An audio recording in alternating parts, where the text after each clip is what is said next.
Go back to your scrapyard. People like you don't belong here." The entire room went silent. Every conversation stopped mid-sentence. Every glass paused halfway to every mouth. At the far end of the registration line, a man in a worn canvas jacket simply stood there, taking the words the way a cliff takes the sea without flinching, without cracking, without offering a single ripple of protest in return. Victoria Hayes had said it loudly enough for half the ballroom to hear, her voice carrying across the polished marble floor with the cool precision of someone who had never once doubted her right to speak.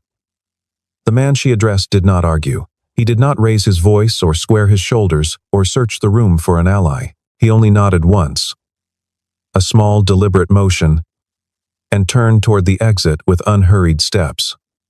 But before his hand reached the door, the phone in Victoria's blazer pocket began to ring. She glanced at the screen. The color left her face in a single quiet instant.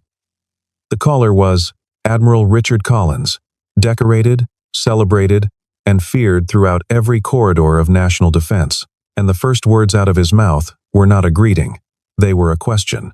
"Why did you just throw out the man who saved my life?" Jack Turner was 55 years old, and he had lived the second half of his life in a way that most people would have called unremarkable. He ran a salvage and scrap metal operation on the edge of a small coastal town in Virginia. The kind of town where the winters came in hard off the Atlantic, and the summers smelled like salt and diesel, and something faintly wild.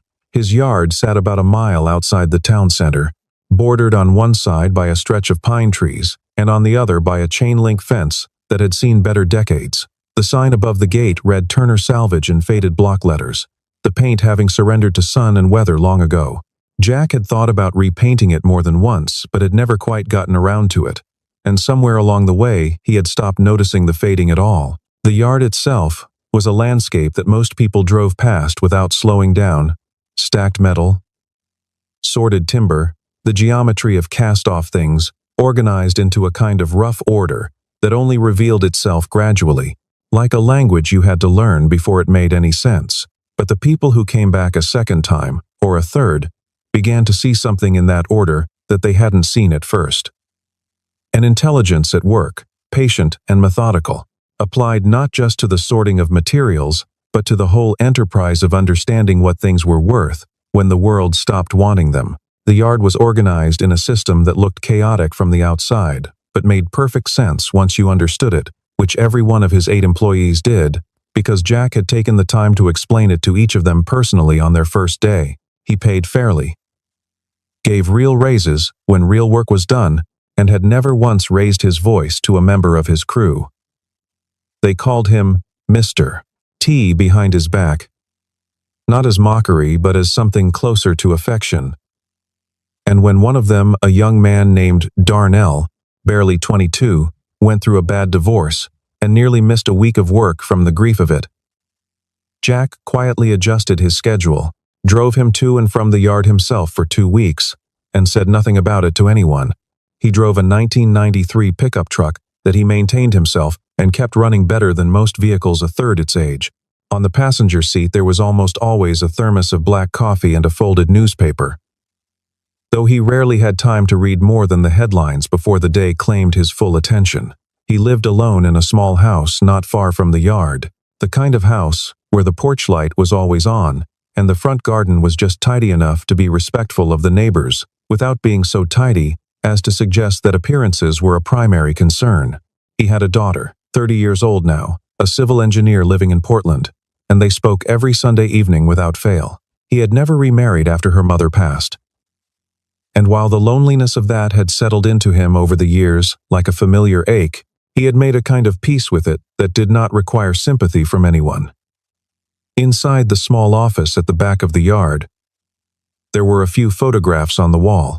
One showed a group of young men in military uniforms standing on a sun-bleached dock, squinting into the camera with the expressions of people who had not yet learned how much the world was capable of asking of them. Another was a close-up of a vessel at sea, angled sharply against a hard gray sky.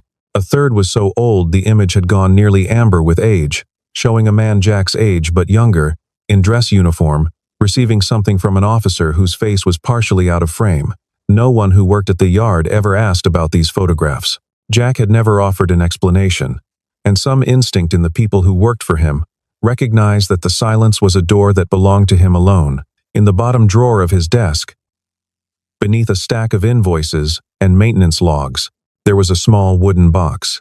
Inside the box, wrapped in a folded square of dark cloth, was a medal. Jack had not looked at it in years. He did not need to. He remembered everything it represented with a clarity that had never dimmed. And there were nights when that clarity came for him in the dark hours before dawn, vivid and exact, and he would lie still and let it pass the way you let a bad current pass when you know how to swim.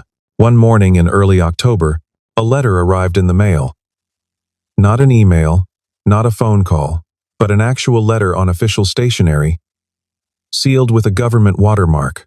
Jack read it once at the kitchen table with his coffee, set it down, and read it again. It was an invitation to attend a defense contractor summit in Washington, a gathering of technology firms, engineering companies, and military procurement officers convened to review proposals for a major defense modernization contract worth several $100 million. The invitation had come through a channel Jack had not used in more than 2 decades. He sat with it for a long moment, watching the steam rise from his mug. Then he folded the letter back into its envelope, placed it in the front pocket of his canvas jacket, and went out to start work. His employees noticed nothing different about him that day. He was exactly as he always was, steady, unhurried, present. Victoria Hayes had been on the cover of 3 business magazines before she turned 35, which was an accomplishment she had stopped mentioning at 36 because by then she considered it old news. She had founded Apex Defense Technologies at 28, with a combination of inherited capital, a genuinely sharp engineering mind, and a willingness to work hours that most of her peers considered unreasonable. Within 7 years, the company had grown into one of the most sought-after defense technology firms in the country, known for sophisticated sensor systems and electronic warfare solutions that had earned the attention and the contracts of several branches of the armed forces. Victoria was, by every conventional measure, a success story. She was also, by the measure of everyone who had ever sat across a negotiating table from her or stood in her orbit for more than 10 minutes, someone who carried her success the way a weapon is carried, always pointed, always ready. She was not cruel in the way that some powerful people are cruel, with malice aforethought and calculated targeting. She was cruel in the more common and arguably more dangerous way. Through carelessness, through the assumption that the distance between herself and people who had not achieved what she had achieved was a matter of inherent quality rather than circumstance, effort, or the complicated mathematics of luck. She had grown up in a family that rewarded performance and punished weakness, and she had internalized that lesson so completely that it had long since stopped feeling like a lesson and simply felt like the truth about how the world was organized. On the morning of the summit, Victoria arrived at the Harrington Grand Hotel in Washington in a black sedan with tinted windows, followed by 2 assistants and a security consultant. She wore a charcoal blazer over a white shirt, her dark hair pulled back with the kind of effortless precision that actually requires significant effort. She had reviewed the list of attendees the night before and had already mentally categorized every name on it: potential allies, irrelevant parties, mild threats, significant threats. She had the predator's gift for assessing a room before she entered it, and by the time she stepped through the ballroom doors, she had already composed her strategy for the next 4 hours. She did not recognize the name Jack Turner on the attendee list. It had meant nothing to her, a small salvage company in Virginia, no public profile, no industry presence. She had flagged it as a clerical error and moved on.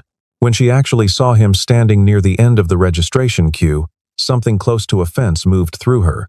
He was wearing a faded canvas jacket over a plain blue shirt, dark trousers that were clean but not new, and boots that had clearly walked a great deal of real ground. He was not nervous. That was the first thing she noticed, and it irritated her in a way she did not examine closely. Most people in rooms like this had a baseline tension about them, a coiled awareness of status and positioning, and the need to perform. This man had none of it. He stood the way old trees stand, not rigidly, but with a kind of settled rootedness that suggested he had simply decided long ago that the ground beneath him was solid and had stopped thinking about it since. Victoria leaned toward her assistant. a sharp young woman named Claire, and spoke in a low voice. "Who is that man at the end of the line?" Claire consulted her tablet. "Jack Turner. He runs a salvage operation in Virginia. Small company, maybe 8 or 9 employees." Victoria looked at him again. Something that might have been contempt moved across her face and resolved into a thin, polished smile. "What's he doing here?" Claire hesitated. "He received an invitation. Same channel as the other attendees." Victoria said nothing further. But she did not look away from him, and the expression on her face was the expression of someone who has already written a conclusion and is now simply waiting for the facts to catch up. The networking portion of the summit began at 11 in the morning, the kind of structured social ritual that everyone pretends to find natural, and almost no one actually does. Victoria moved through the room with the practiced ease of someone who had done this 100 times, dispensing eye contact and handshakes in precisely calibrated quantities. She noticed that Jack Turner had positioned himself near the windows at the far end of the room, holding a cup of coffee and looking out at the street below with the air of a man who was neither bored nor anxious, simply waiting. She crossed the room toward him with deliberate steps, trailing Claire at a slight distance. She was not sure herself, in that moment, what she intended. Perhaps she genuinely wanted to understand what had brought him here. Perhaps she wanted to establish, publicly and unmistakably, the order of things. Jack saw her coming and turned from the window. He looked at her with calm, dark eyes, the eyes of a man who has seen enough of the world to be unimpressed by most of it, but who retains the discipline not to show contempt. He offered a slight nod. Victoria did not nod back. "Are you lost?" she said, and her voice carried just enough volume to reach the nearest cluster of people nearby. Jack held her gaze. "No," he said. "I'm exactly where I was invited to be." Victoria tilted her head with a small, practiced smile. "I think there may have been a mistake. This summit is for defense technology contractors. I'm not sure what a salvage yard has to offer in that context." Several people nearby had stilled. The conversation around them had not stopped entirely, but it had dropped in volume in the involuntary way that human beings lower their voices when something interesting or uncomfortable begins to happen near them. Jack set his coffee cup down on a nearby table. "You'd be surprised," he said. "Metal is metal. The question is what you do with it." Victoria laughed, and the laugh was not unkind in its texture, but was deeply unkind in its intent. She turned slightly to address the space around her as much as the man in front of her. "I'm sure that's a valuable perspective in a scrapyard, but here, we're dealing with contracts that require expertise, security clearances, and a track record that goes somewhat beyond collecting other people's discarded materials." The silence around them had deepened. One man near the bar had stopped raising his glass entirely, and was watching with the expression of someone witnessing a car accident they cannot prevent. Victoria looked at Jack one final time, with the cool finality of a period at the end of a sentence. "Go back to your scrapyard," she said. "People like you don't belong here." Jack Turner looked at her for a long moment. His expression did not change. He was not wounded, or if he was, the wound was internal and invisible, locked behind years of discipline that had taught him how to contain things that would have undone most people. He said only this: "Sometimes appearances are misleading." Then he picked up his coffee, turned, and walked toward the exit. Victoria watched him go. She allowed herself one quiet, self-satisfied exhale. Then, Claire touched her arm. "Mrs. Hayes," Claire said, and something in her voice, a hairline fracture of uncertainty, made Victoria look at her sharply. "Your phone." The name on the screen read Admiral Richard Collins. The room continued its noise around her, as Victoria stepped into a quieter alcove near the service entrance and accepted the call. She had dealt with Admiral Collins before twice, in formal procurement contexts, and she knew his reputation in the way everyone in her industry knew it. He was 71 years old, decorated with a list of commendations that covered 3 decades of naval service, and he had been the chair of the Defense Modernization Review Board for the past 4 years. He was not a man who called casually. He was not a man who called for small reasons. "Admiral Collins," Victoria said, keeping her voice level. This is an unexpected pleasure. There was a brief pause on the line. I'm going to ask you something directly, the Admiral said. His voice was the voice of a man who had given commands in situations where unclear communication cost lives. And every syllable reflected that history. Jack Turner was on your attendee list. Was he removed from the premises? Victoria felt the first thread of something cold move through her chest. He left of his own accord. Admiral, there was a brief exchange. I know about the exchange, the Admiral said. I'm asking you where he is now. The cold had spread. He left the building. A few minutes ago. I'm not sure. Find him.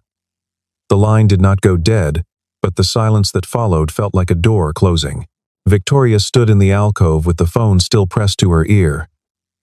And for the first time and longer than she could remember, she had no ready response, no prepared position, no strategy being assembled behind her eyes. She only stood there while the noise of the ballroom continued, and something irreversible finished happening in the space between her and a man who had quietly walked out a door. Jack was standing on the sidewalk outside the hotel, hands in his jacket pockets, looking up at the sky with the expression of a man checking the weather. He had done this quiet absorption of open air for as long as he could remember, and it had served him in more situations than he could count. The city moved around him with its ordinary urgency. Taxis, pedestrians, the distant sound of a delivery truck backing up somewhere on the next block. He was thinking about the drive home. He was thinking about whether Darnell had finished sorting the aluminum from the last delivery. He was thinking, distantly, about the letter in his pocket, and what it meant that he had come here at all, and what it meant that he was now leaving. Back inside the ballroom, a man named Howard Brannigan, 64 years old, former Deputy Undersecretary of Naval Procurement, and now a senior advisor to two of the largest defense firms in the country, had watched Jack Turner leave with an expression that his colleagues, if any of them had been paying attention, might have described as troubled recognition. He had been standing near the bar when the exchange between Victoria and Jack had occurred, and while he had said nothing at the time, something in the set of the departing man's shoulders, the particular, unhurried way he carried himself through a room, had pulled at a memory Howard could not quite locate. He had seen that walk before. He had seen that quality of stillness before. He had seen it in a very specific context, in a very specific time, in a part of his professional history that he did not discuss at industry events. He turned to the colleague beside him, a woman named Patricia Morse. That man, he said quietly. I've seen him before, not here, somewhere else, I think Washington, years ago. Patricia looked toward the door where Jack had just exited. The salvage man?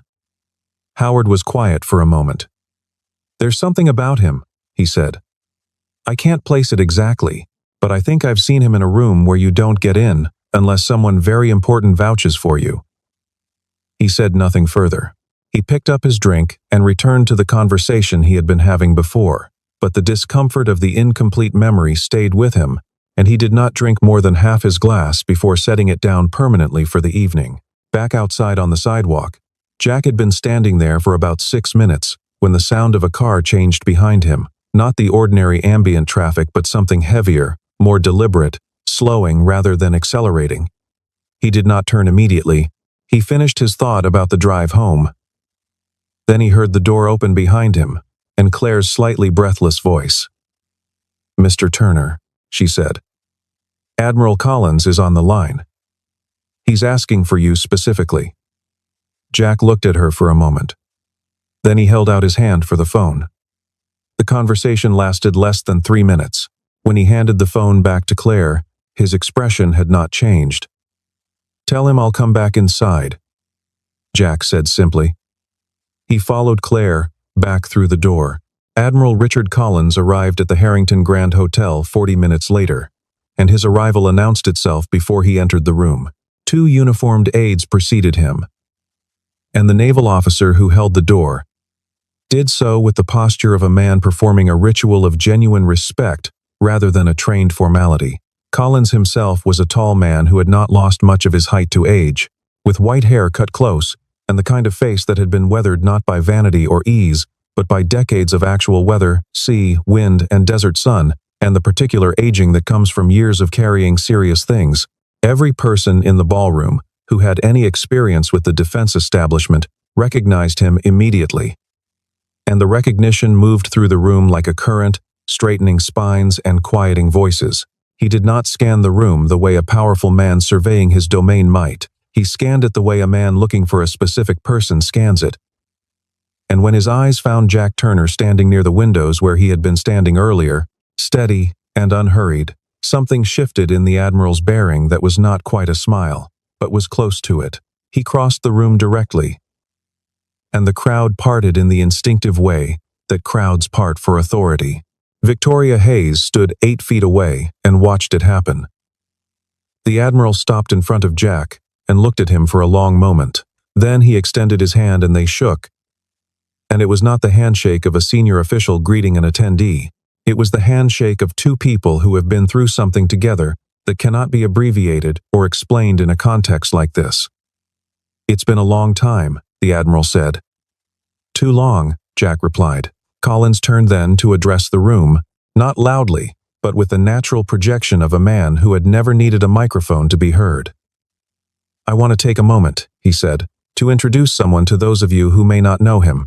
Jack Turner served in the United States Navy for 17 years. In that time, he became one of the most decorated rescue and salvage specialists in the history of the service.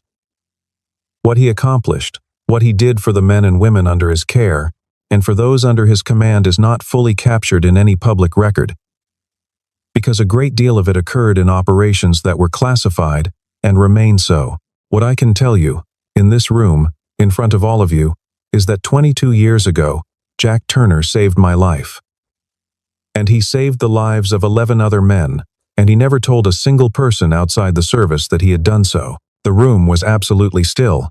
22 years earlier, in the late weeks of autumn, a naval exercise in the North Atlantic had gone wrong, in a way that exercises almost never do but sometimes catastrophically can.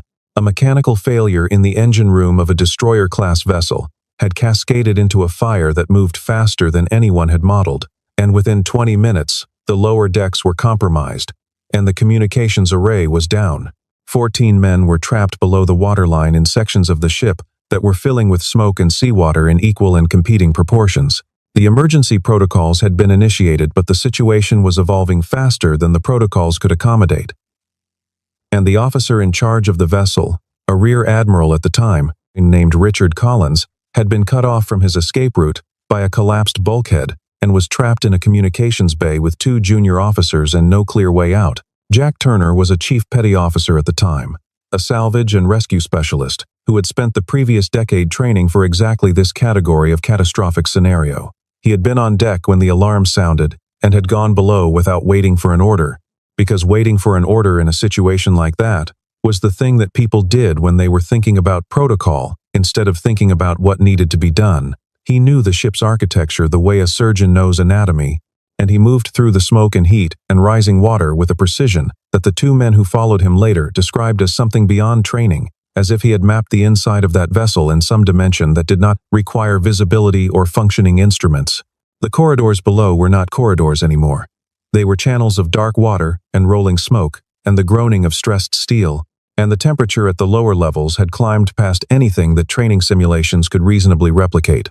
Jack moved through all of it with the focused economy of a man who had already spent years learning that panic is simply energy without direction, and that direction is the only thing that separates survival from its opposite. He reached the communications bay in 11 minutes.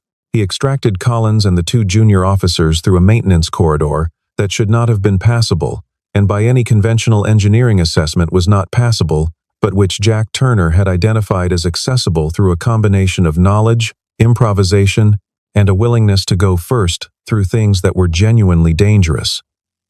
Over the next 45 minutes, he led or directed the extraction of every surviving crew member trapped in the lower decks. He was the last man out. He left the vessel 2 minutes before the structural integrity of the lower hull gave way entirely. When the formal review of the incident was conducted, Jack Turner declined to provide testimony that would have featured his own actions prominently. He answered questions accurately but without elaboration. He did not seek recognition, Several of the men he had pulled from those corridors tried, in the days and weeks afterward, to find ways to express what he had done, and he received those expressions with the patient, slightly uncomfortable, courtesy of a person who has genuinely never understood why doing the right thing should require public acknowledgement. 3 months later, he submitted his discharge papers. He had served his 17 years, he said. He was ready to do something else. The medal in the wooden box at the bottom of his desk drawer had arrived by mail 6 weeks after his discharge. He had never worn it. Victoria Hayes stood in the ballroom of the Harrington Grand Hotel and felt, for the first time in many years, genuinely small. It was not the smallness of being insulted or undermined or professionally threatened. She had experienced all of those things and had met them with the armor she had built across a lifetime of competitive high-stakes performance. This was a different quality of smallness, the smallness of realizing that the framework you have used to measure people is not only incomplete but has been quietly, consistently wrong in ways you did not have the honesty to examine. She watched Admiral Collins stand next to Jack Turner and speak about him with the kind of regard that cannot be manufactured and cannot be borrowed, and she understood with a clarity that was both immediate and devastating that she had mistaken the surface of a person for the whole of them, and that she had done it loudly, and that everyone in the room had seen her do it. The people around her were not looking at her with hostility, which would have been easier to navigate. They were looking at her with something closer to a careful, measuring reassessment. The kind of look that says, "I thought I knew what kind of person you are, and now I am revising." Her lead procurement partner, a man named Gerald Whitfield with whom she had worked for 3 years and whose judgment she respected, was standing 10 feet away and not looking at her at all, which was, somehow, worse. She thought about what she had said, "Go back to your scrapyard," and the words had a different quality now than they had had 2 hours ago when she spoke them. 2 hours ago they had felt like precision, like authority, like the clean enforcement of an obvious truth. Now they felt like exactly what they were. A sentence spoken by someone who had mistaken confidence for perception, and status for understanding, and the ability to make people uncomfortable for the ability to see clearly. Several of the senior officers present had organized themselves into a loose half-circle around Jack and the Admiral in the manner of people instinctively paying respect, and the effect was one of public geometry, a visual statement about where the center of gravity in the room actually was. Victoria had always been the center of gravity in rooms like this. She felt the loss of it with an acute physical sensation, as if the floor had tilted by a few degrees in a direction she had not expected. It was Admiral Collins who, eventually, spoke again in a way that was not directed at anyone in particular, but was clearly directed at the quality of what had just happened. "Character," he said, "is what you see when power is absent. It is not what you perform when everyone is watching. It is what you do in the moments when no one is watching, and nothing is at stake for you personally, except the right thing." He was not looking at Victoria when he said it. He did not need to. The sentence did what sentences do when they are precisely true. It hung in the air of the room and found its way to every person who needed to hear it. Regardless of direction, she found him that evening, in the hotel's lower lobby, near a grouping of chairs that looked out through floor-to-ceiling glass onto a courtyard, where the October wind was moving the last of the season's leaves in slow circles across the flagstones. He was sitting alone with a cup of coffee, his jacket folded over the arm of the chair beside him, reading something on a folded piece of paper. He looked up when she approached and said nothing, and he pulled the jacket from the arm of the chair in a gesture that was clearly an invitation to sit. Victoria Hayes sat down. She did not have a prepared speech. She had tried to compose one in the elevator on the way down and had abandoned it, because every version of it sounded like a performance, and she had decided somewhere between the 14th floor and the lobby that a performance was exactly what she could not afford to offer this man. "I owe you an apology," she said. "What I said to you, the way I spoke to you, was wrong.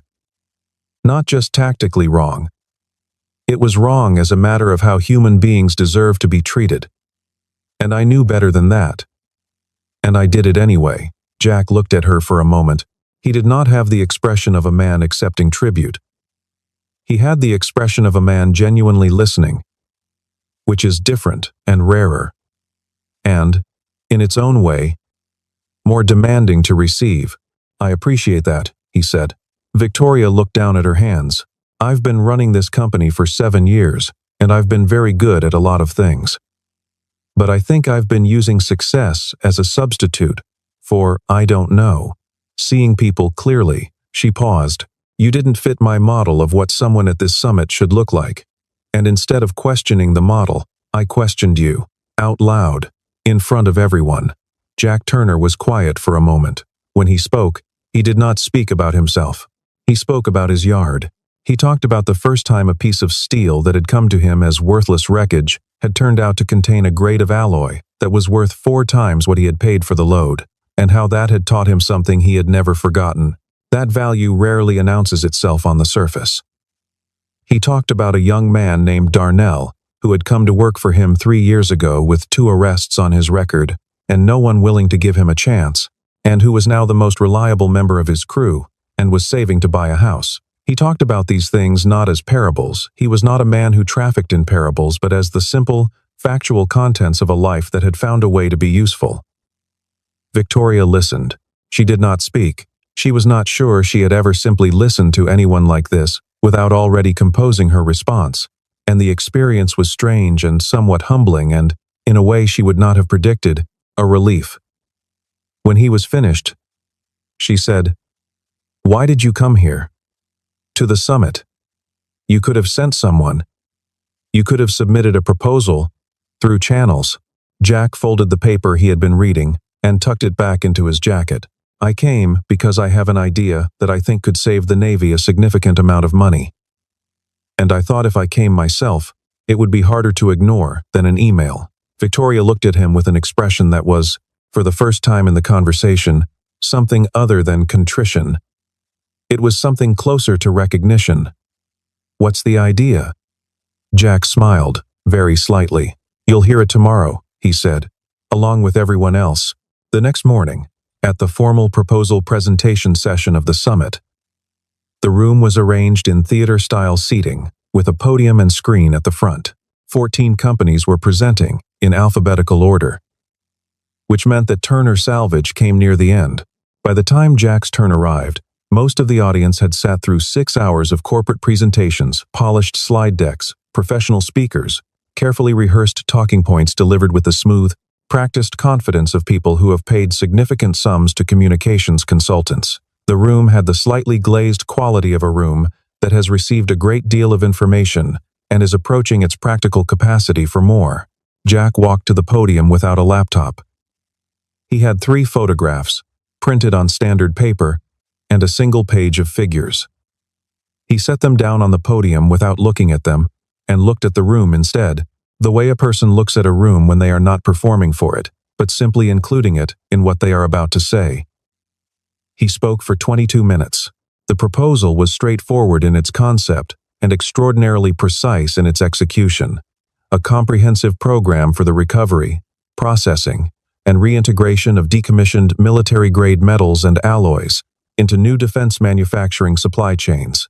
The current process for decommissioning obsolete naval and military hardware wasted an estimated 60 to 70% of the recoverable material value by routing everything through civilian scrap markets that lacked the technical capability to properly assess and process specialized alloys.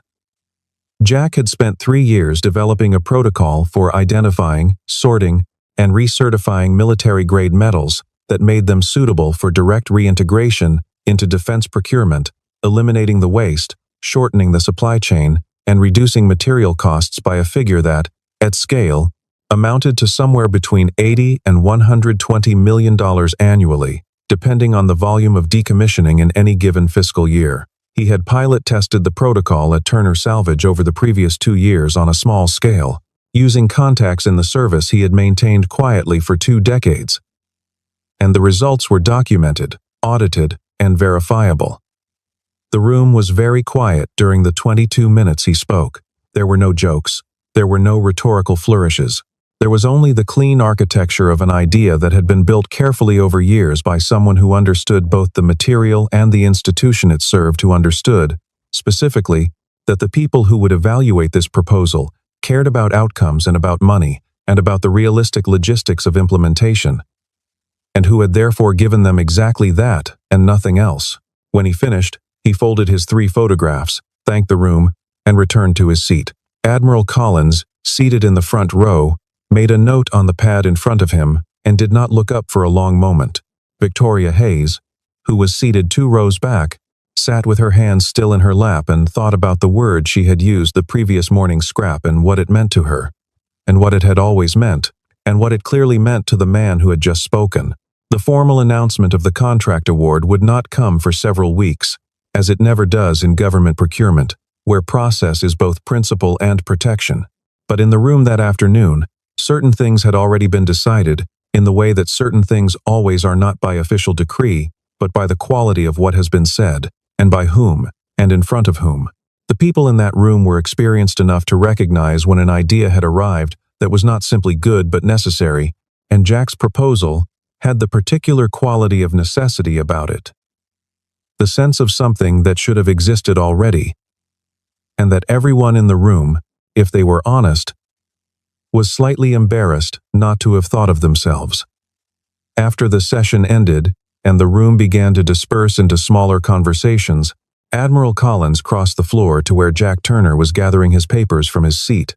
He put a hand on Jack's shoulder, briefly, in the way of men who have shared something serious. Then he turned to address the several people who had gathered around them, as if pulled by a current that had no obvious source. Victoria came forward through that gathering. She did not hesitate, and she did not perform. She stood in front of Jack and spoke in a voice that was clear enough for the people nearby to hear, but not so loud as to turn the moment into theater. "I was wrong about you," she said. "I said something that I cannot take back, and I won't pretend that an apology erases it. But I am sorry, Mr. Turner. Genuinely." Jack looked at her. He extended his hand. She took it. "Apology accepted," he said. There was no ceremony in it. There was no triumph. It was simply one person extending a grace to another that the other had not earned and had no right to expect. Because that was the kind of man Jack Turner was, and had always been, and had no interest in being publicly credited for being. Admiral Collins watched this happen and said nothing for a moment. Then he looked around the room at the people who had gathered, and said something that was not for any camera, and not for any record, and not for any purpose, beyond the simple truth of the moment. "Some people look at a piece of scrap metal and see something worthless," he said. "Others look at exactly the same thing and see what it could become. I have found, in my experience, that the same is entirely true of people, and the people who see the potential in metal and in human beings alike are usually worth a great deal more attention than the people who see only what's in front of them." He shook Jack's hand one more time. The room around them continued its ordinary noise. Somewhere outside, the October wind was moving through the city, and the afternoon light was doing the thing that autumn light does in Washington, coming in at an angle that makes even ordinary surfaces look as if they contain something worth examining more closely. Jack Turner drove home to Virginia the following morning, leaving before sunrise the way he preferred for long drives. He had the radio on low and his coffee in the thermos, and the highway nearly to himself. He was thinking about Darnell and whether the new press they had ordered for the yard had been delivered yet. He was thinking about Sunday's phone call with his daughter, and about what he would tell her, which was probably not much, because he had never been a man who narrated his own life in real time, preferring instead to let things settle before he tried to describe them. He was thinking about the proposal and what it might become, and he found that he could hold that thought without particular weight, the way he had learned to hold most things present, considered, and ultimately returned to the ordinary motion of the day. He did not think about what had happened in the ballroom with the same intensity that it might have occupied in another person's mind. It was not that it had not mattered. It had mattered in the way that all moments of genuine recognition matter, the kind where something true about the world briefly becomes visible and then settles back into the texture of ordinary things. He thought about what it had meant to stand in that room in his canvas jacket and his old boots, and not apologize for either of them.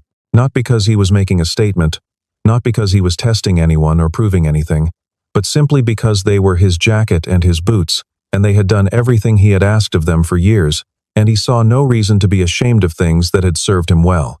He thought about the look on Victoria Hayes's face in the lower lobby, and about the particular quality of an apology that has no calculation behind it, that is only what it is because the person who offers it has understood something real and cannot ununderstand it. He had sat with people like her before, in other contexts and other decades, and he knew that the ones who arrived at genuine contrition, not the managed, strategic kind, but the real kind that cost something, were rarer than people supposed. She had arrived there. He did not know whether it would hold. He hoped it would. He thought about Collins, and about the way the Admiral had looked at him across the ballroom after 22 years, and about the handshake that contained a history that neither of them would ever fully articulate, but that both of them carried with equal seriousness and equal private weight. Some debts between people cannot be resolved by anything as simple as repayment. They can only be acknowledged, held, and occasionally, in a ballroom in Washington, with October light coming through the tall windows, confirmed still standing. The highway stretched out ahead in the early morning dark, headlights opening the road a quarter mile at a time, somewhere south of Baltimore. The sky began to lighten in the east, with the pale, unhurried precision of a thing that has been doing its work for a very long time, and intends to keep doing it regardless of who is watching. Jack Turner drove through that light the way he had driven through every kind of morning for 20 years, with his coffee and his quietness, and his entirely unperformed sense of where he was going and what for. The faded sign above the gate of Turner Salvage came into view just as the sun cleared the tree line. He pulled through and parked and sat for a moment with the engine off, listening to the cooling metal tick in the silence.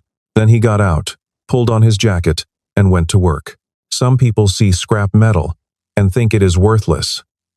Others see exactly what it could become. The same is true, without exception, for people. The difference between these two kinds of seeing is not intelligence, and it is not experience, and it is not even wisdom in the way that wisdom is usually described. It is humility, the particular discipline of understanding that the surface of a thing is not its entirety, that what appears finished or discarded or out of place may contain precisely what is needed, and that the judgment rendered in the first 5 seconds of encountering anything or anyone is, at best, a rough draft that the honest person revises. It is also something else, something harder to name.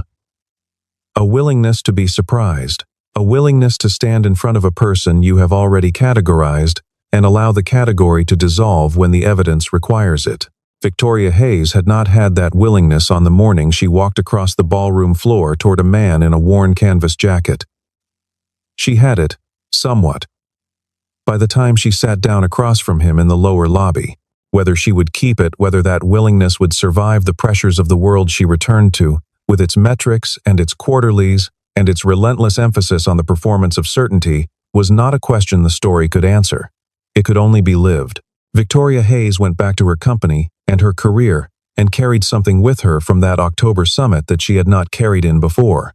She did not speak of it publicly, and she did not make it the subject of a keynote address or a published essay, because the thing she had learned was not the kind of thing that bears being dressed up. She simply began, in the small daily moments of running a company and leading people, to pause before the conclusions she would previously have reached without hesitation. To look again. To ask the question she had not thought to ask in the ballroom. What am I not seeing? Whether that change held, and how completely, is the kind of thing that belongs to time and to the private record of a person's daily choices, which are the only record that ultimately matters. Jack Turner's proposal was accepted in full by the Defense Procurement Board 11 weeks after the summit, becoming the foundation of what was eventually designated the Integrated Military Materials Recovery Program. The first full-scale operation began at Turner Salvage the following spring. Jack hired 4 more people, including 2 veterans who had been looking for work. He reused the same sign above the gate. The paint on the letters was still fading. He still had not gotten around to fixing it. And now, with everything that was beginning, he found that he wanted it to stay exactly as it was. Because fading paint on a sign above a gate is just that, paint and weather and time. It says nothing about what is built on the ground behind it, or who built it, or what it took. And the people who understand that, who can stand at a gate like that and see the work beyond the paint, the history behind the rust, the value inside the thing the world has already decided to discard, those are the people worth knowing. The Admiral's car pulled away from the hotel in the late afternoon, and the sound of it faded into the ordinary noise of the city, the way all things eventually do, absorbed, unremarkable, just another vehicle on a street where 1,000 things were happening at once, and no one thing was more important than any other, except to the people directly involved in it. That is the thing about quiet acts of courage. They do not remain quiet because they were small. They remain quiet because the people who performed them were not interested in being loud.